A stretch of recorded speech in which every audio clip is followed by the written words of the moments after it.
नमस्कार दोस्तों, मैं प्रदीप एक बार फिर आप सबको इसके टेक्निकल चैनल में स्वागत करते हैं। तो चलिए दोस्तों, एक बार फिर आप लोगों के लिए आईटीआई फिटर ट्रेड से रिलेटेड जानकारी लेकर आया हूं।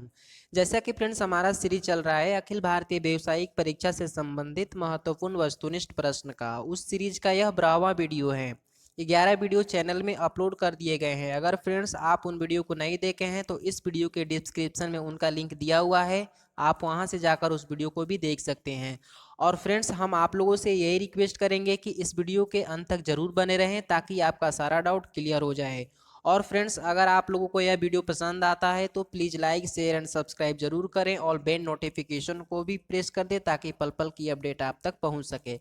तो चलिए फ्रेंड्स, जैसा कि हमने 11 वीडियो के माध्यम से आप लोगों के लिए 165 नंबर क्वेश्चन तक हमने डिस्कशन किया था, तो आज हम इस वीडियो में 166 नंबर क्वेश्चन से हम नेक्स्ट चलेंगे। तो चलिए देख लेते हैं हमारा 166 नंबर का क्वेश्चन क्या है, क्या पूछा गया है ना।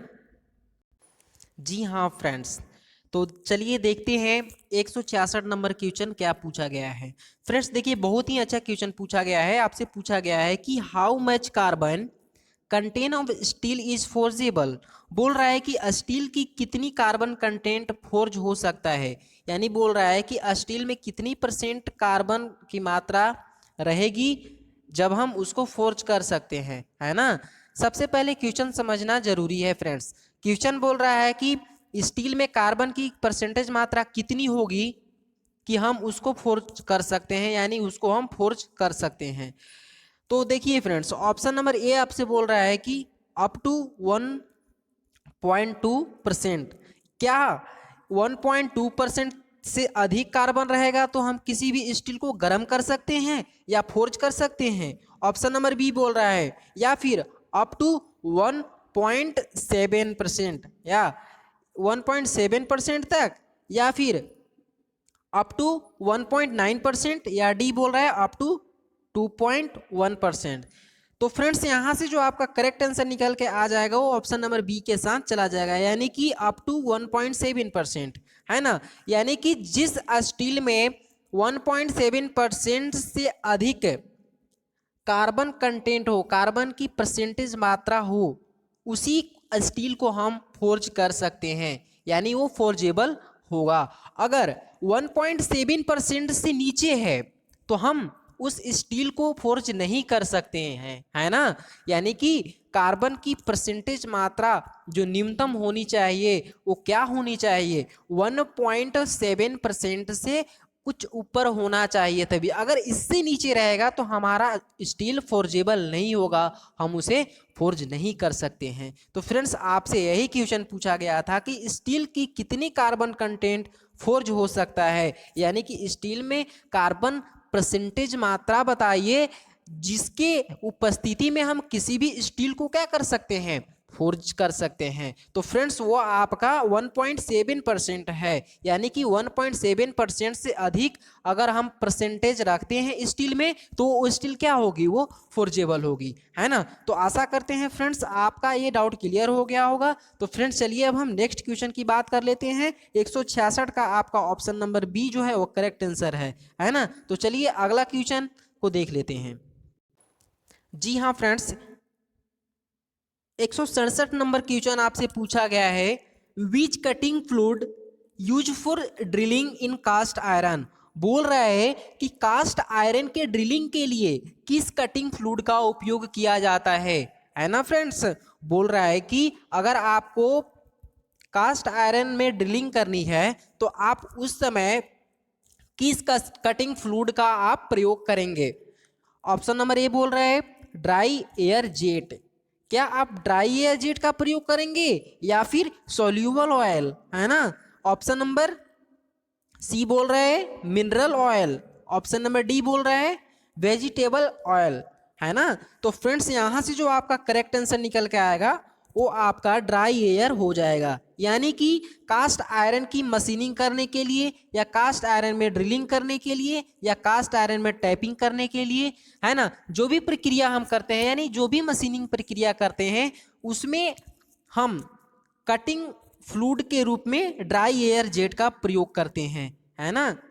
किसका प्रयोग करते हैं? ड्राई एयर जेट, यानी कि सूखी हवा का प्रयोग करते हैं। तो फ्रेंड्स यहाँ से आपका 167 का जो करेक्ट आंसर हो जाएगा वो ऑप्शन नंबर ए के साथ चला जाएगा। क्लियर? तो चलिए अब हम नेक्स्ट क्वेश्चन की बात कर लेते हैं। अगला क्वेश्चन क्या है? जी हाँ फ्रेंड्स, 168 नंबर क्वेश्चन आपसे पूछा गया है, name the part mark as X in radial drilling machine, है ना। सबसे पहले यहाँ से आपको क्लियर होना चाहिए कि ये आपका जो भाग है वो कौन सा मशीन है ना। तो इसे हम रेडियल ड्रिलिंग मशीन बोलते हैं। अब इसमें से आपसे क्वेश्चन पूछा गया है कि रेडियल ड्रिलिंग मशीन में जो ये एक्स भाग आपका इंडिकेट किया हुआ है, इस एक्स भाग को हम क्या बोलते हैं, है ना। तो चलिए फ्रेंड्स, सबसे पहले इसको फिगर को थोड़ा सा हम जूम करके आप लोगों को दिखा देते हैं कि ये क्या है ना। तो चलिए इसके फिगर को हम थोड़ी सी दिखा देते हैं। देखिए फ्रेंड्स, आपसे पूछा गया है कि ये जो आपका भाग है, ये वाला भाग, क्लियर, अच्छे से देखिएगा, कंफ्यूज नहीं होना है। ये जो भाग आपका एक्स लगाकर ऐसे यहाँ पे इंडिकेट किया हुआ है, उस भाग को नाम बताना है। क्लियर? तो चलिए फ्रेंड्स, इसको हम ऑप्शन के साथ क्लियर करते हैं। तो देख लेते हैं हमारा ऑप्शन क्या है ना। तो देखिए, आपके पास ऑप्शन नंबर ए बोल रहा है बेस, क्या यह बेस है? ऑप्शन बी बोल रहा है spindle, option C radial arm, option D spindle head. तो फ्रेंड्स, यहां से जो आपका करेक्ट आंसर चला जाएगा, ये जो आपका यहाँ पे ऑप्शन नंबर डी के साथ चला जाएगा, है ना। इसे हम क्या बोलते हैं? स्पिंडल हेड के नाम से जानते हैं। जी हाँ फ्रेंड्स, इसको क्या बोलते हैं? जो हमारा एक्स है उसे हम स्पिंडल आर्म के नाम से जानते हैं। इसीलिए आपका 168 का करेक्ट आंसर जो हो जाएगा वो आपका ऑप्शन नंबर डी के साथ चला जाएगा फ्रेंड्स। तो चलिए हम नेक्स्ट क्वेश्चन की बात कर लेते हैं। जी हाँ फ्रेंड्स, 169 नंबर क्वेश्चन देखिए आपसे पूछा गया है। देखिए बहुत ही अच्छा क्वेश्चन पूछा गया है और ड्रिलिंग ऑपरेशन से रिलेटेड है। बोल रहा है कि select the spindle speed, okay, select the spindle speed of HSS drill diameter 24 mm and cutting speed is equal to 30 metre प्रति minute to drill mild steel, है ना। बोल रहा है कि हाई स्पीड स्टील ड्रिल जिसका व्यास 24 mm और काटने की गति 30 mm प्रति मिनट के लिए माइल्ड स्टील को ड्रिल करने के लिए धुरी गति यानी आरपीएम का चयन करें, है ना फ्रेंड्स। इसमें क्या करना है? इसमें आपको आरपीएम को फाइंड आउट करना है। क्लियर? कटिंग स्पीड दी हुई है और ड्रिल का डायमीटर भी दिया हुआ है, और आपको यहाँ पे फाइंड आउट क्या करना है? आपको फाइंड आउट करना है उसकी आरपीएम। क्लियर? क्या याद करना है यहाँ पे? क्या फाइंड आउट करना है? आरपीएम। तो यहाँ से फ्रेंड्स देखिए, आरपीएम निकालने का फॉर्मूला होता है और कटिंग स्पीड निकालने का भी फॉर्मूला होता है ना। तो फ्रेंड्स चलिए सबसे पहले इसकी फॉर्मूला की ओर चलते हैं। अगर आपको फ्रेंड्स कटिंग स्पीड निकालनी हो, क्लियर, अगर कटिंग स्पीड निकालनी हो तो कटिंग स्पीड के लिए हमारा फॉर्मूला होता है, देखिए कटिंग स्पीड के लिए हमारी जो फॉर्मूला होती है वो क्या होती है, हम यहाँ पे देंगे कटिंग स्पीड के लिए, है ना। तो कटिंग स्पीड के लिए हमारा आ जाता है एन, ओके, एन को हम क्या मानते हैं यहाँ पे? RPM. Clear? N into pi into D, okay, by 1000। Clear? ये जो आपका है ये आपका कटिंग स्पीड का है ना। अगर आपको आरपीएम निकालना है तो आरपीएम के लिए क्या हो जाता है? आरपीएम, है ना। आरपीएम को हम क्या बोलेंगे? आरपीएम को हम बोलते हैं यहाँ पे एन, है ना। अगर हमें एन निकालना है तो एन के लिए क्या करेंगे? इसकी हम चेंज कर देंगे, है ना। उसके लिए क्या होगा? उसके लिए आपका होगा v into 1000 by pi into D. Clear? ये तो यहाँ पे फ्रेंड्स देखिए, यही हमारा दो जो फार्मूला है इसी को हम अप्लाई करेंगे। अगर हमें आरपीएम निकालना है तो इस फार्मूले को हम अप्लाई करेंगे, अगर हमें कटिंग स्पीड निकालना है तो हम इस फार्मूले को अप्लाई करेंगे। तो चलिए हम आरपीएम वाले जो फार्मूला है उस पर हम अप्लाई करके इसका निकालते हैं, है ना। तो चलिए देख लेते हैं। तो फ्रेंड्स यहाँ पे आपका क्या दिया हुआ है, आरपीएम निकालनी है ना, आरपीएम निकालनी है। क्लियर। तो आरपीएम निकालने के लिए हम क्या करेंगे, हमारे पास क्या है, कटिंग स्पीड है, तो हम डायरेक्ट बैठाते हैं। क्लियर। कटिंग स्पीड हमारा कितना है, कटिंग स्पीड हमारा 30 है इंटू 1000। उसके बाद अगर नीचे पाई रखेंगे तो 22 और ऊपर हमारा चला जाएगा 7, है ना। 22/7 अगर हम नीचे लिखते हैं तो ऊपर हमारा 7 चल जाएगा। और फिर उसके बाद हमारा क्या होगा, 24 हमारा डायमीटर है ड्रिल की। क्लियर। तो इसको अगर हम फाइंड आउट करते हैं तो क्या होगा, अगर हम इसको काटते हैं, इसको हम 5 से काटते हैं। क्लियर। इसको देखिए, अगर हम 8 से काटते हैं 3 बार में तो ये चला जाएगा, है ना, 8 तरीका 24। और इसको हम 10 ले काटते हैं तो ये चला जाएगा 10 तिया 30। क्लियर। अब उसके बाद हम क्या करेंगे, अब देखिए इसको हम 5 से काटेंगे, 5 का 2 बार में, है ना, तो 5 दूना का 10 हो जाएगा और 4 दूना का 8 हो जाएगा। ठीक है। इसको हम डायरेक्ट काटते हैं 4 से, तो 4 से इसको हम काटेंगे तो कितना हो जाएगा, 250 हो जाएगा। क्लियर। 250 में अगर हम 2 से भाग करेंगे 4 से तो हमारा ये पूरी पूरी से कट जाएगा। क्लियर। फिर उसके बाद 11 दूना 22, अगर इसको हम काटते हैं तो फिर ये कटेगा 125। 125 में हमारा कट जाएगा 250 और 11 दूना 22 हो जाएगा। अब हम इसको मल्टीप्लाई करते हैं, 125 और 5, 125 5, उसके बाद 7, तो हमारा कितना आ जाएगा, हमारा आ जाएगा 4375, है ना, 4375। उसके बाद 11। तो अब हम इसको अगर डिवाइड करते हैं तो हमारा पास आ जाता है 397.7। तो फ्रेंड्स यहाँ पे जो आपका लगभग में ये आ जा रहा है, तो अप्रोक्सीमेटली जो है आपका जो करेक्ट आंसर हो जाएगा ये लगभग 400 के आसपास है। तो आपका ऑप्शन नंबर सी करेक्ट हो जाएगा। क्लियर। तो इसके अनुसार जो आपका करेक्ट आंसर हो जाएगा वो आपका ऑप्शन नंबर सी के साथ चला जाएगा, यानी यहाँ पे ऑप्शन नंबर सी आपका करेक्ट आंसर हो जाएगा।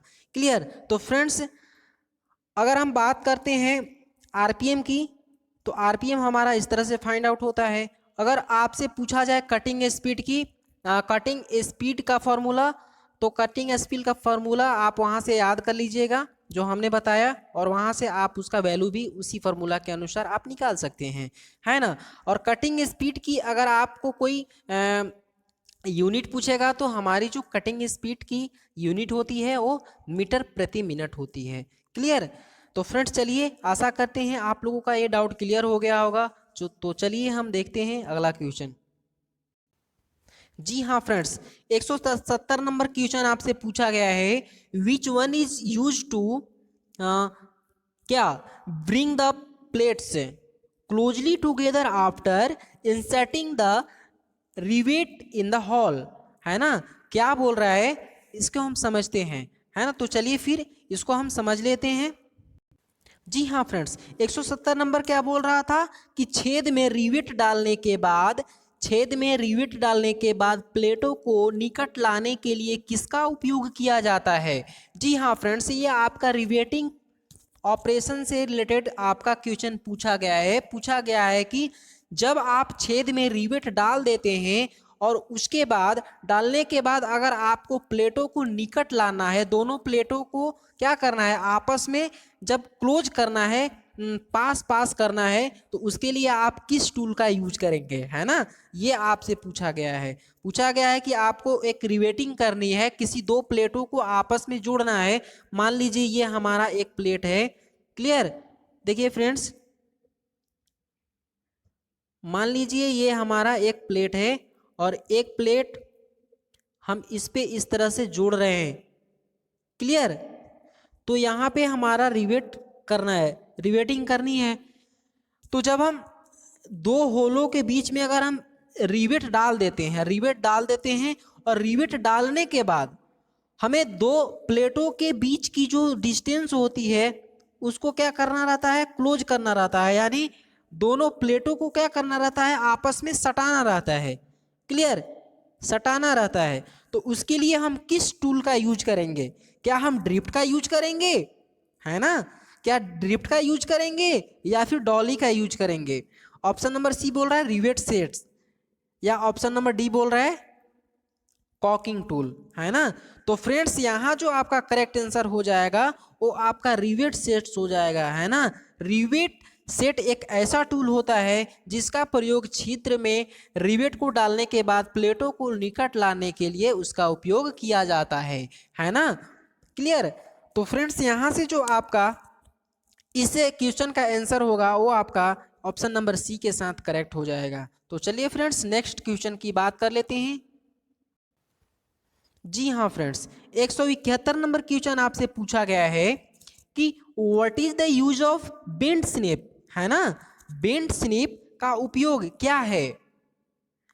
तो फ्रेंड्स ये देखिए, आप सीट मेटल से रिलेटेड क्वेश्चन पूछा गया है कि देखिए अगर आपको बेंड स्निप का यूज करना है तो किस प्रकार के ग्रू काटने के लिए हम बेंड स्निप का यूज करते हैं। तो सबसे पहले बेंड स्निप के बारे में जानने से पहले हमें ये जानकारी होना चाहिए कि जो स्निप होता है वो क्या होता है ना? तो स्निप क्या होता है? एक हैंड कटिंग टूल होती है जिसके द्वारा हम क्या करते हैं, 1.2 mm 1.2 mm तक के थिकनेस को वाले सीट को हम क्या करते हैं, काटते हैं। क्लियर? इससे मोटा सीट को हम नहीं काट सकते हैं स्निप से। अगर 1.2 mm से अगर अधिक सीट की मोटाई को काटनी है, इतने mm मोटाई के सीट को काटनी है, तो उसके लिए हम सीयर का यूज करते हैं। और 1.2 mm तक के अगर सीट को काटनी है तो हम स्निप का यूज करते हैं। क्लियर? तो अब देखिए फ्रेंड्स, यहाँ पे बात कर रहे हैं हम कि स्निप कितने प्रकार के होते हैं। क्लियर? तो स्निप के प्रकार के बारे में हम जान लेते हैं। जी हाँ फ्रेंड्स, तो हमारी जो स्निप होती है वो दो प्रकार की होती है। कितनी प्रकार की होती है? ये हमारा 2 टाइप्स के होते हैं। क्लियर?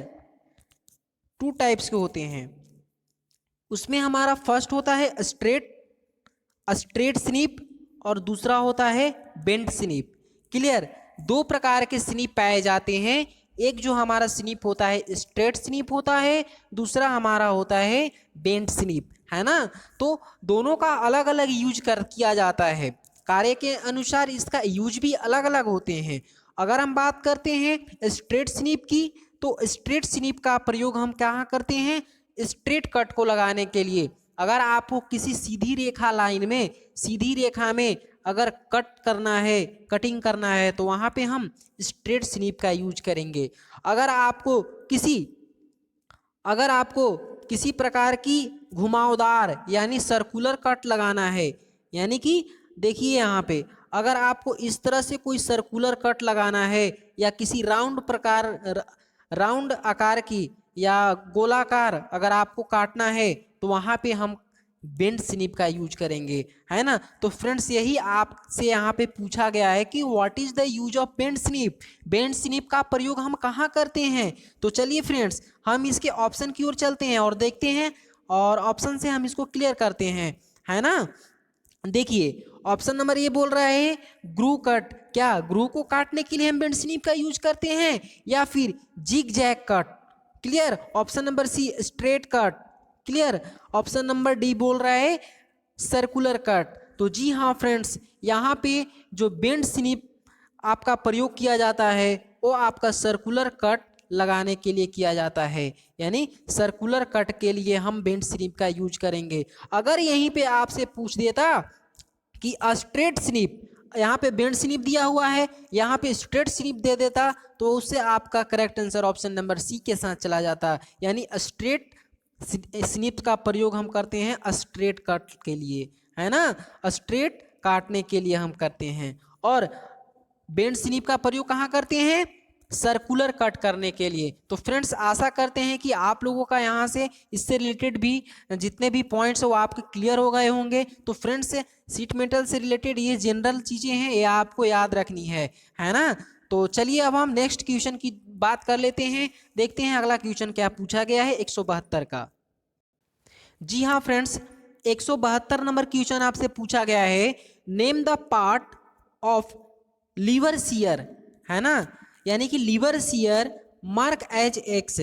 तो फ्रेंड्स यहाँ पे देखिए आपसे पूछा गया है कि ये जो लीवर शियर है ना, शियर का तो हम यूज आपको बता दिए कि शियर का प्रयोग कहाँ करते हैं? 1.2 mm, 1.2 mm से अधिक मोटाई के शीट को काटने के लिए आप शियर का प्रयोग कर सकते हैं, है ना। तो ये कौन सी प्रकार के शियर है? ये आपका लीवर शियर है। तो फ्रेंड्स इस लीवर शियर में आपका ये जो भाग इंडिकेट किया है एक्स वाला, उस भाग का नाम बताना है ना। तो चलिए हम एक्स भाग के नाम जानने से पहले हम इन सभी के भाग के बारे में जानकारी प्राप्त करते हैं। तो चलिए दोस्तों इसके सभी पार्ट्स के बारे में हम जानकारी प्राप्त कर लेते हैं। जी हाँ फ्रेंड्स, तो यहाँ पे आप लोग ध्यान दीजिएगा। देखिए ये जो हमारा पार्ट्स है उसे हम बोलते हैं लीवर आर्म। क्या बोलते हैं? Lever arm.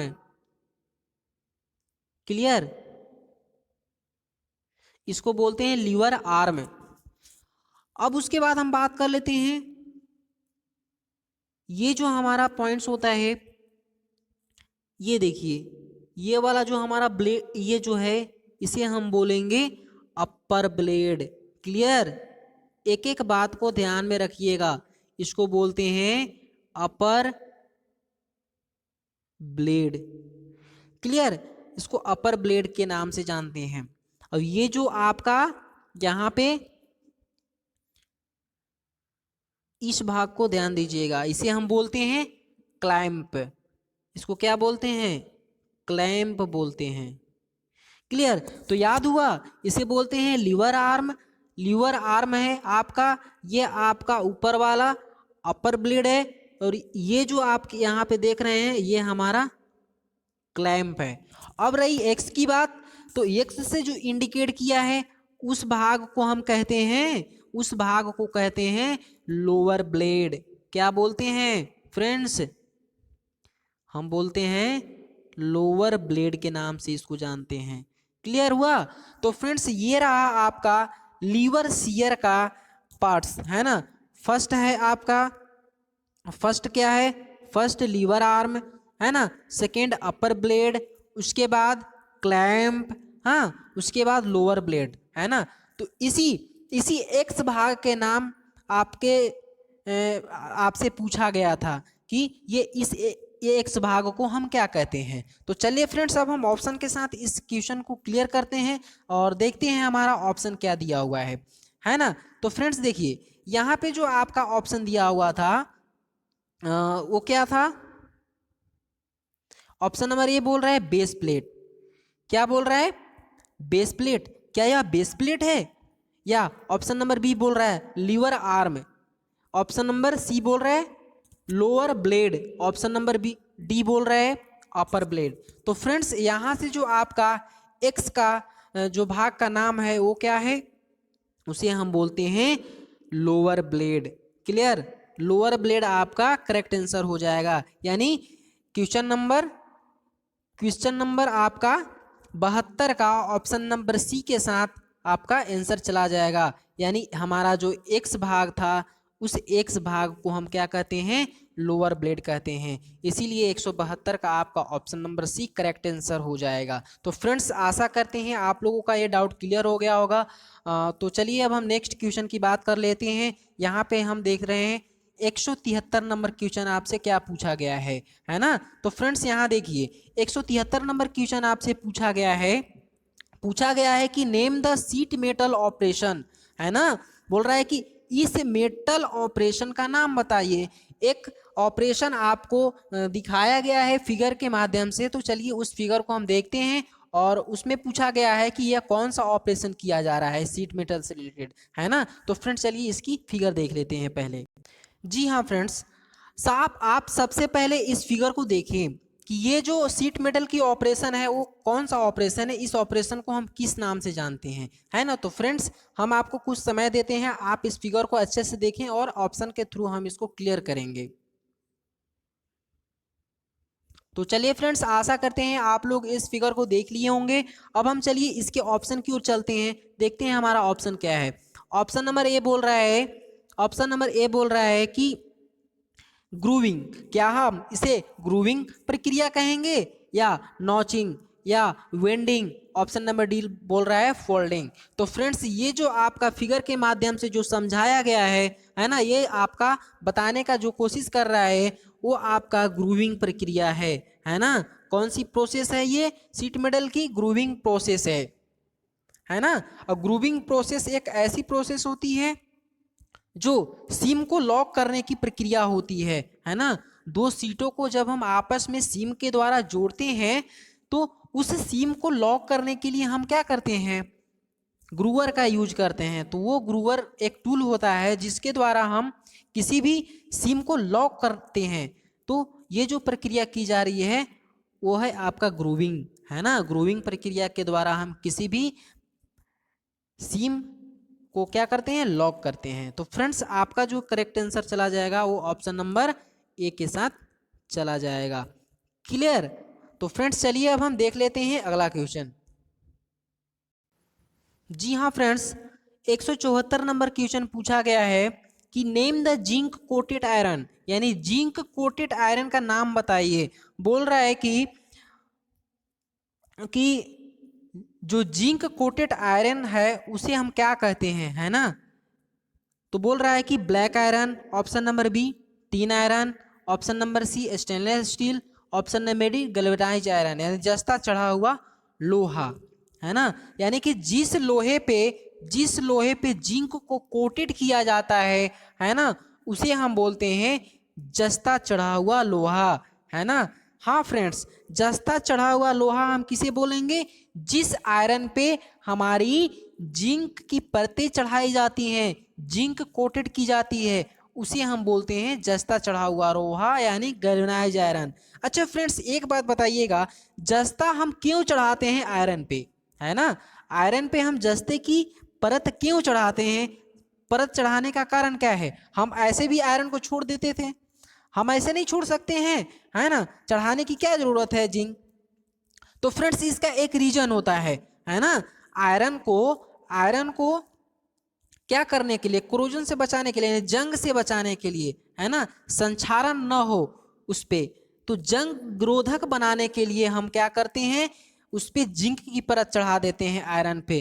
तो जिंक की परत चढ़ाने के बाद उसे हम क्या बोलेंगे, गैल्वेनाइज्ड आयरन बोलते हैं, है ना। यानी कि वो क्या हो जाता है, रेजिस्टेंस क्रोजन का गुण उसमें आ जाता है, यानी वो संक्षारण से अब बच जाएगा जब हम जिंक की परत उस पर चढ़ा देंगे। तो फ्रेंड्स यहाँ से क्लियर आपका हो जाएगा कि जिस लोहे पे जिंक की परत चढ़ाई हुई रहती है उसे हम गैल्वेनाइज्ड आयरन बोलते हैं, यानी जस्ता चढ़ा हुआ लोहा बोलते हैं। क्लियर हुआ। तो चलिए फ्रेंड्स अब हम नेक्स्ट क्वेश्चन की बात कर लेते हैं, देखते हैं अगला क्वेश्चन क्या है। जी हाँ फ्रेंड्स, 175 नंबर क्वेश्चन आपसे पूछा गया है, calculate the weight of steel plate having length of 2000 mm, है ना। उसके बाद width of 500 mm, thickness of 4 mm and density of 7.85 ग्राम प्रति सेंटीमीटर क्यूब।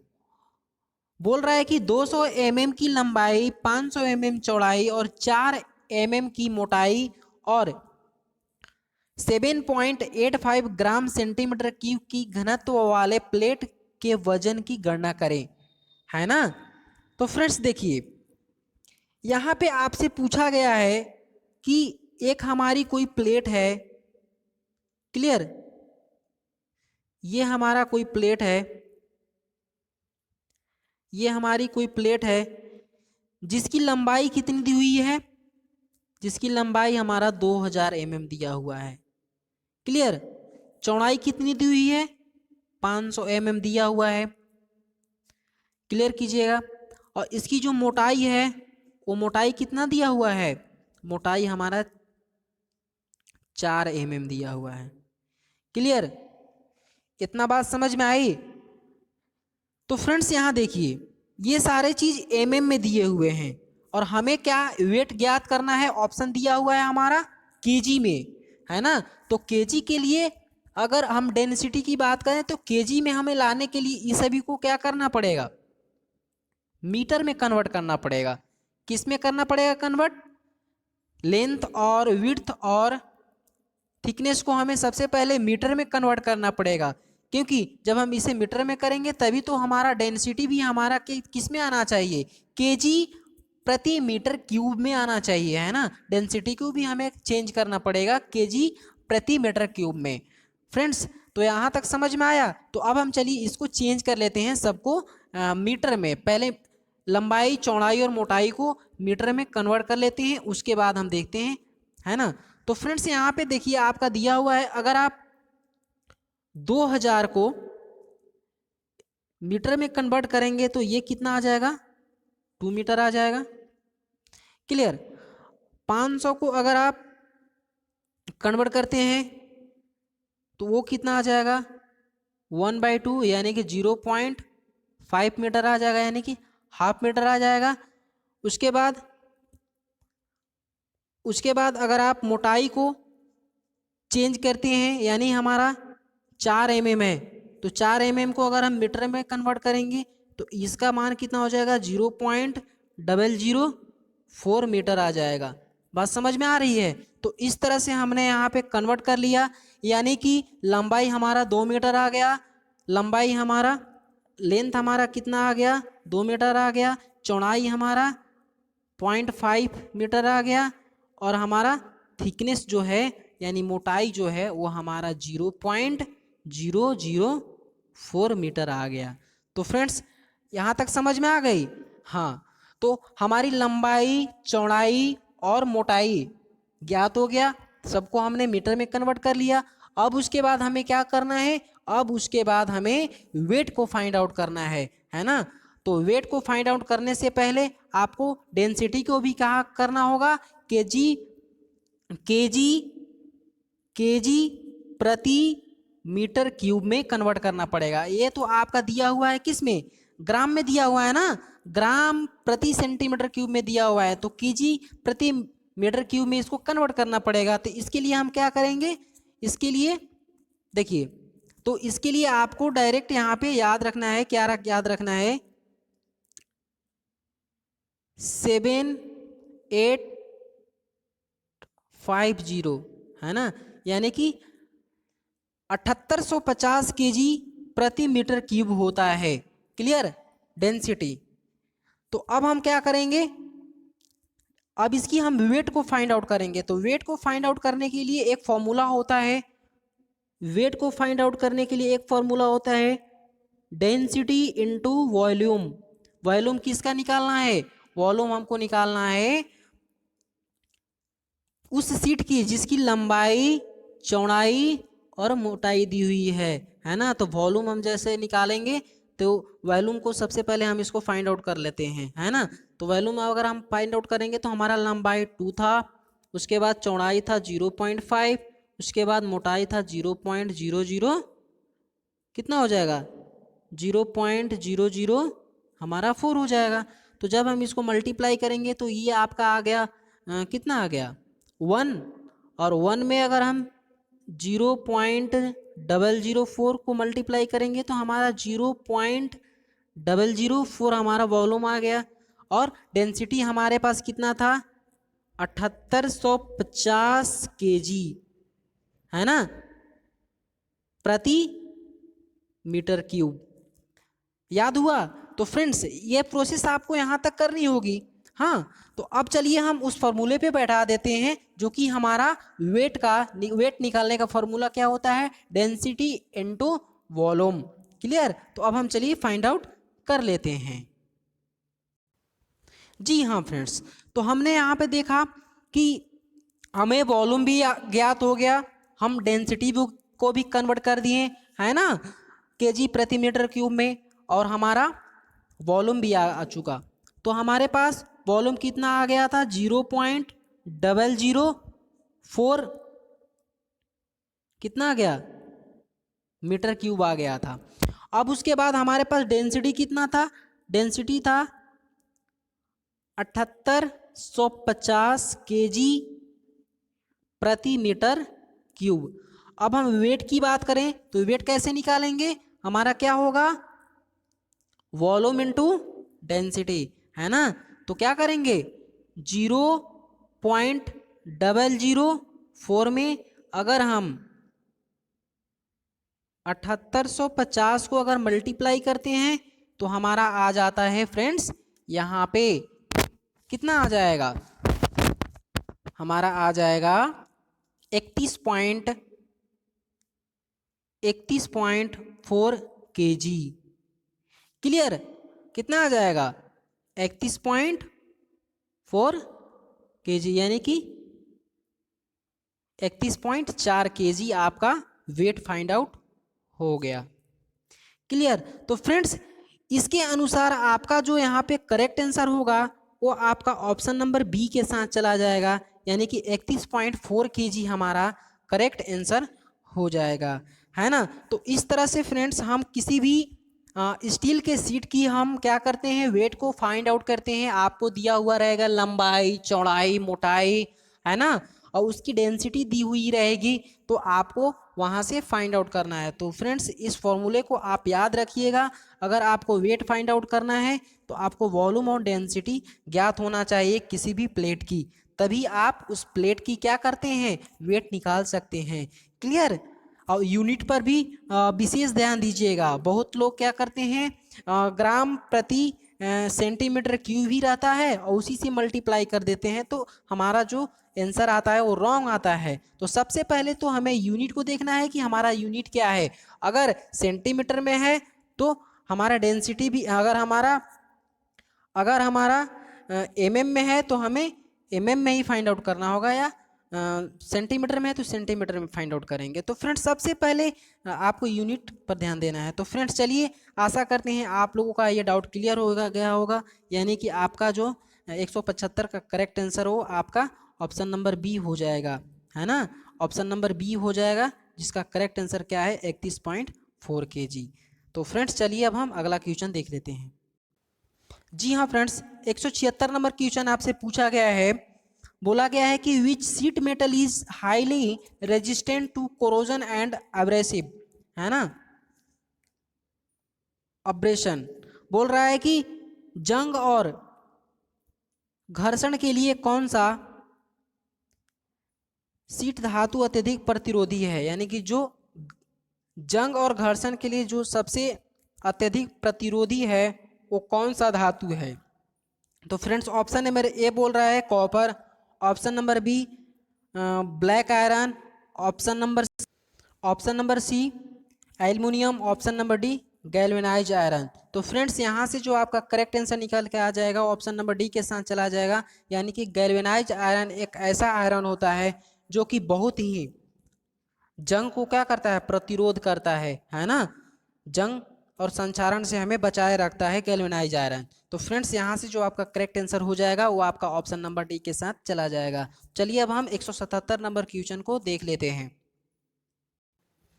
जी हाँ फ्रेंड्स, 177 नंबर क्वेश्चन आपसे पूछा गया है कि what is the formula of calculate the size across flat to regular hexagon. बोल रहा है कि नियमित षष्ठभुज के फ्लैट से फ्लैट तक का साइज की गणना करने के लिए कौन सा सूत्र है ना, किस सूत्र का प्रयोग हम किसी भी रेगुलर हेक्सागोन का अक्रॉस फ्लैट टू फ्लैट हम ज्ञात करने के लिए करते हैं, यानी फ्लैट टू फ्लैट का साइज हम गणना करने के लिए किसी भी रेगुलर हेक्सागोन का के लिए हम किस फॉर्मूला का यूज करते हैं। तो फ्रेंड्स यहाँ से जो आपका करेक्ट आंसर चला जाएगा वो आपका ऑप्शन नंबर सी के साथ चला जाएगा, है ना, यानी कि √3a हमारा जो है वो करेक्ट आंसर हो जाएगा, जो कि हमारा flat to flat regular hexagon के लिए यूज किया जाता है साइज के लिए, है ना। अगर आपको यहीं पे पूछ देता कॉर्नर टू कॉर्नर, है ना, अगर आपसे क्वेश्चन पूछ देता कि कॉर्नर टू कॉर्नर साइज को ज्ञात करने के लिए आपको फॉर्मूला बताएं, है ना, तो कौन सा फॉर्मूला हो जाएगा? कॉर्नर टू कॉर्नर के लिए हमारा 2a हो जाएगा, है ना, कॉर्नर टू कॉर्नर के लिए 2a हो जाएगा, और हमारा फ्लैट टू फ्लैट के लिए √3a हो जाएगा। तो फ्रेंड्स ये आपका कॉर्नर के लिए है, और ये आपका क्या है? फ्लैट के लिए है ना। तो अगर फ्लैट टू फ्लैट पूछेगा तो फ्लैट टू फ्लैट √3a, उसके बाद कॉर्नर टू कॉर्नर पूछेगा तो कॉर्नर टू कॉर्नर के लिए हमारा क्या हो जाएगा? 2a हो जाएगा। तो फ्रेंड्स यहाँ से आपका ये क्वेश्चन भी क्लियर हो गया होगा। तो फ्रेंड्स चलिए अब हम नेक्स्ट क्वेश्चन की बात कर लेते हैं और देखते हैं अगला क्वेश्चन क्या है। जी हाँ फ्रेंड्स, आपसे यहाँ पे 178 नंबर क्वेश्चन पूछा गया है कि what is the use of stakes in seat metal works. बोल रहा है कि सीट मेटल वर्क में स्टेक का उपयोग क्या है ना। तो फ्रेंड्स यहाँ से ऑप्शन नंबर ए बोल रहा है rest of job, rest of work, क्या वर्क को रेस्ट कर देने के लिए, या फिर सपोर्टिंग पीस, या सपोर्टिंग पीस यानी पीस को सपोर्ट करने के लिए, या फिर ऑप्शन नंबर सी शार्पनिंग यानी तेज करने के लिए, या option number D folding shapes यानी फोल्डिंग शेप्स के लिए। तो फ्रेंड्स यहाँ से जो आपका करेक्ट आंसर हो जाएगा वो आपका 178 का जो आपका करेक्ट आंसर हो जाएगा वो ऑप्शन नंबर बी के साथ चला जाएगा, यानी कि सपोर्टिंग पीस है ना, यानी कि किसी भी पीस को हम सपोर्ट करने के लिए हम स्टेक का यूज करते हैं। फ्रेंड्स क्वेश्चन पूछा जाता है कि सीट मेटल में जो हमारी स्टेक बनी होती है वो किस मटेरियल की बनी होती है। तो फ्रेंड्स वो जो आपका बना होता है फोर्ज माइल्ड स्टील की बनी होती है। किसकी बनी होती है? फोर्ज माइल्ड स्टील की बनी होती है। फ्रेंड्स ये जो आपका है वो बहुत ही मोस्ट इम्पॉर्टेंट क्वेश्चन है, या आप इस पॉइंट को आप लोग क्लियर कर लीजिएगा, यानी कि फोर्ज माइल्ड स्टील का बना होता है, और जो उसकी ऊपरी फेसें होती हैं, किसी भी स्टेक की जो ऊपरी फेसें होती हैं वो आपका कास्ट स्टील का बना होता है। किसका बना होता है? कास्ट स्टील का बना होता है। क्लियर? तो फ्रेंड्स यहाँ से आपका करेक्ट आंसर 178 का ऑप्शन नंबर बी के साथ चला जाएगा, यानी स्टेक जो है हमारा सपोर्टिंग पीस है ना, यानी पीस को क्या करता है? सपोर्ट करता है, सपोर्ट करने वाला पीस है। और ये किस मटेरियल का बना होता है? फोर्ज माइल्ड स्टील, और इसकी जो ऊपरी सतह होती है वो कास्ट स्टील की बनी होती है। क्लियर? तो फ्रेंड्स चलिए अब हम नेक्स्ट क्वेश्चन की बात कर लेते हैं। जी हाँ फ्रेंड्स, 179 नंबर क्वेश्चन आपसे पूछा गया है कि what is the material of solder. Solder की सामग्री क्या है ना, यानी जो सोल्डर बनाया जाता है उसकी मटेरियल क्या होती है, कैसे वो बनाया जाता है, किस मटेरियल के बनाया जाता है। तो फ्रेंड्स ऑप्शन नंबर ए बोल रहा है वेल्डिंग रॉड, क्या वो वेल्डिंग रॉड से बनाया जाता है, या सिंथेटिक एलिमेंट, या option number C pure metal और एलॉय, उसके बाद option number D non metallic element. तो फ्रेंड्स यहाँ से आपसे पूछा गया है कि जो हमारा सोल्डर है वो सोल्डर की जो मटेरियल है वो क्या है, किस सामग्री की बनाई जाती है। तो फ्रेंड्स ये जो आपकी है वो प्योर मेटल और एलॉय की बनी होती है, यानी प्योर मेटल की बनी होती है। क्लियर? और उसके एलॉय की बनी होती है। तो फ्रेंड्स यहाँ से आपसे क्वेश्चन पूछा जाता है कि सोल्डर की जो मिश्र धातु है किन किन धातुओं का ये मिश्रण होता है। तो सोल्डर जो हमारा बनाया जाता है वो हमारा बनाया जाता है लेड और टीन को मिलाकर बनाया जाता है ना, शीशा और टीन को मिलाकर हम क्या बनाते हैं? सोल्डर बनाते हैं। क्लियर? अब वही बोल रहा है कि सोल्डर की सामग्री क्या है, तो प्योर मेटेलिक एंड उसकी एलॉय होती है।